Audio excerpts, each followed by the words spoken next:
Kam cibenta ilek kemen yedap arpausan snem ilai luti keskur heya to wo I cakri langba itip istat ipure puthi ko Jowai Presbyterian Higher Secondary School langba ka Sports and Entertainment Committee Silver Jubilee Celebration haga santri uniu banai dapen man goda ka quiz competition ha auditorium hall ka Lion Mission Compound or Barchnong hajrong ka phang ka waong honoring the past, envisioning the future. Hagani ka Yakob kiskur wachim benta kan thup ya ka Jowai Presbyterian Higher Secondary School, ka KJP Sinat Mingi Presbyterian Higher Secondary School Jowai, ka Jowai District Presbyterian Secondary School Yalong, ka Khimusnyang Presbyterian Secondary School Jowai, ka Presbyterian Women Secondary School, ka Night School Jowai wa ka Thalabo Presbyterian Higher Secondary School Jowai.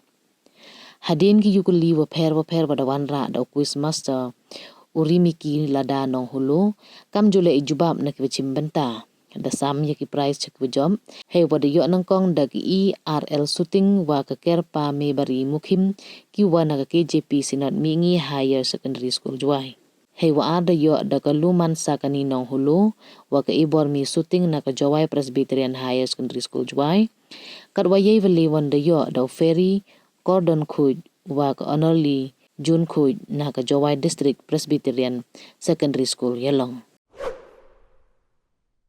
What? And here is your option. You have 15 seconds. What blood cells? Pardon? White blood cells. White blood cell. Correct. The answer is correct. You got 10 points.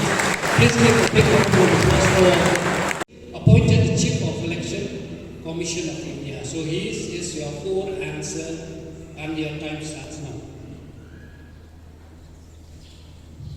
President of President. India. Huh? President of India. President of India. Correct answer. The Jowai Presbyterian got 10 points from this.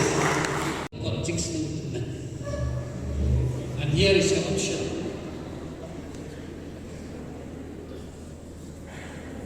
Radon Singh Perry. Pardon? Radon Singh Perry. Once again. Radon Singh Perry. Which option? Number A, number B, or number C? C. Number C, correct answer.